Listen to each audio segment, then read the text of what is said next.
ایماندار لوگ کامیاب ہو گئے جو اپنی نماز میں عاجزی اختیار کرتے ہیں اور جو بےہودہ باتوں سے دور رہتے ہیں اور جو زکوٰۃ ادا کرتے رہتے ہیں اور جو اپنی شرمگاہوں کی حفاظت کرتے ہیں سوائے اپنی بیویوں اور کنیزوں کے جو ان کے قبضے میں ہوں، کیونکہ ان کے معاملے میں ان پر کوئی ملامت نہیں ہے، البتہ ان کے سوا جو کوئی اور ذریعہ چاہے تو ایسے لوگ حد سے بڑھنے والے ہیں، اور جو اپنی امانتوں اور عہد و پیمان کا پاس رکھتے ہیں اور اپنی نمازوں پر محافظت کرتے ہیں، یہی لوگ ایسے وارث ہیں جو فردوس کے مالک ہوں گے اور اس میں وہ ہمیشہ رہیں گے۔ آیت نمبر 1 تا 11 سورہ المومنون۔ معزز سامعین گرامی،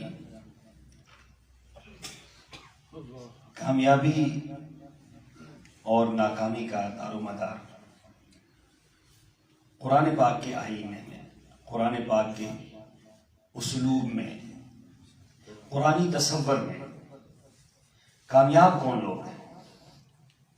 دنیا میں یہ دوڑ بہت زیادہ ہے، جس دنیا میں ہم رہتے ہیں اس کی ایک کشش ہے، چکا چوند ہے، اس کی ایک ضرورتیں ہیں، معاملات ہیں۔ اب یہاں پر جو لوگ رہ رہے ہیں، ہر شخص کا سوچنے کا دھارا اور معیار اپنا ہے۔ کسی نے کامیابی کسی چیز کو سمجھ لیا ہے، کسی نے کسی چیز کو سمجھ لیا ہے۔ ہمارا اور آپ کے جس طرح چہرے مختلف ہیں، اس طرح افکار اور نظریات بھی ہمارے مختلف ہیں۔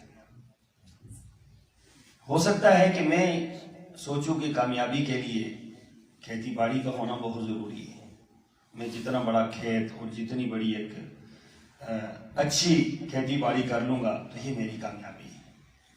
کسی اور کا زاویہ کچھ اور ہو کہ میں افسر بن جاؤں، یہ میری کامیابی ہے۔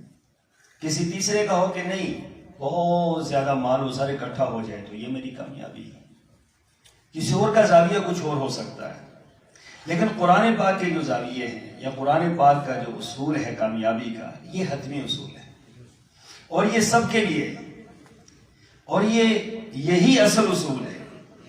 ہماری کامیابی میں ہو سکتا ہے ناکامی ہو، ہماری ناکامی میں ہو سکتا ہے کامیابی ہو۔ بظاہر ہو سکتا ہے کہ جس کو ہم کامیاب چیز سمجھ رہے ہوں وہی ہماری ناکامی کا سبب بن جائے، کیونکہ دنیا کے اندر ہم یہ منظر دیکھتے ہیں کہ اگر اقتدار کامیابی کی دلیل ہوتا اور اقتدار کی وجہ سے کسی کا بادشاہ بن جانا ہی کامیابی کی دلیل ہوتا تو دنیا کے اندر فرعون سے بڑا تو کامیاب کوئی نہیں گزرا ہوگا۔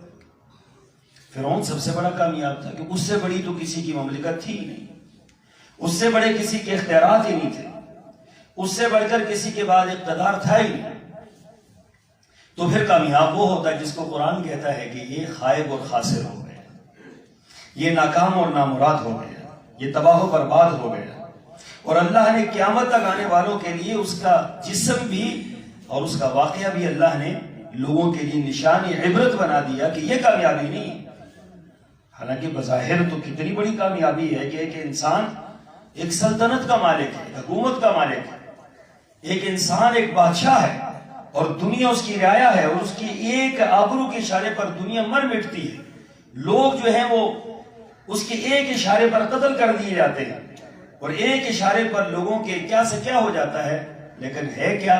اللہ تعالیٰ نے فرمایا کہ یہ ناکام ہو گیا۔ اچھا، اگر کامیابی کا دار و مدار دولت پر ہوتا تو قارون سے بڑھ کر تو کسی کے پاس دولت نہیں تھی۔ ان قارون کان من قوم موسیٰ فبغى علیہم وآتیناہ من الکنوز ما ان مفاتحہ لتنوء بالعصبۃ اولي القوہ، کہ دنیا والے دیکھ کر عقل دنگ رہ جاتی تھی کہ شاید دنیا کے اندر آج تک کوئی انسان ایسا نہیں گزرا کہ جس کی خالی خزانوں کی چابیاں ایک بڑے بڑی اونٹوں کی جماعت اٹھاتی چابیاں سے. ایک تو خزانے ہیں لیکن چابیاں. اب چابیوں کے اندر کیا کچھ ہوگا؟ ہو سکتا ہے کہ ایک چابی کے کھلنے سے کتنے خزانے کھلتے ہوں. تو قرآن پاک کے الفاظ یہ ہیں کہ خزانوں کے انبار تھے اس کے پاس. اور اگر یہی دولت کامیابی کا دار و مدار ہوتی، جس طرح ہم نے سوچ لیا ہے کہ یہی کامیابی ہے، یہی ہماری دنیا ہے، یہی ہماری اڑان ہے، یہی مقصد حیات ہے، یہی ہمارا سب کچھ ہے، تو قارون اور شداد جس نے اللہ کے مقابلے میں جنت بنائی تھی، یہ تو پھر کامیاب ہو گئے.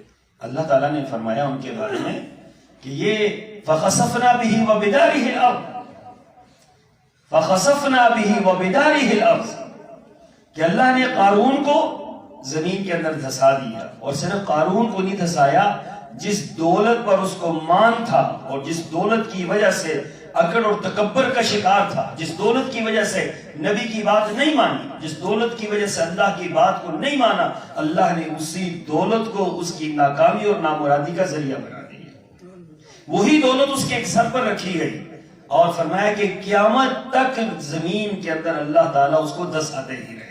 وہ زمین کے اندر دھستا چلا گیا. وجہ کیا تھی؟ معیار کیا تھا؟ دولت. دولت ناکامی کا سبب بنی، کامیابی کا سبب نہیں بنی. دولت اس کے دنیا سے خائب اور خاسر ہونے کا باعث بنی، کامیابی کا باعث نہیں بنی. اسی شداد دیکھے اللہ کے مقابلے میں جس نے جنت تعمیر کی، اور اللہ کے مقابلے میں جس نے ہر طرح کی جو جنت کا نقشہ تھا اس نے اپنے انداز سے وہ نقشہ بنا بھی لیا.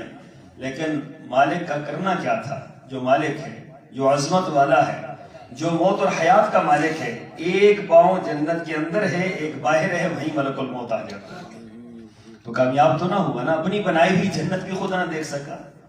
اپنی بنائی ہوئی، جس نے یہ کہا تھا کہ میں تو کامیاب ہو جاؤں گا، جو میں نے سوچا ہے جنت کے بارے میں وہ میں بناؤں گا، لیکن وہ کیا ہوا؟ ناکام اور نامراد ہو گیا، گھاٹے میں چلا گیا، خسارے میں چلا گیا. یہ اونچی اونچی بلڈنگیں بنانا یہ کامیابی نہیں ہے. اچھی روڈیں بنا دینا یہ کامیابی نہیں ہے. بہت بہت بہت خوبصورت نظام بنا دینا دنیا کے اندر رہنے کا یہ کامیابی نہیں ہے. کامیابی یہ ہے کہ آپ اللہ اور اس کے رسول اور دین اسلام اور قرآن اور حدیث، اس کی اطاعت اور فرما برداری میں آپ مگن ہوں.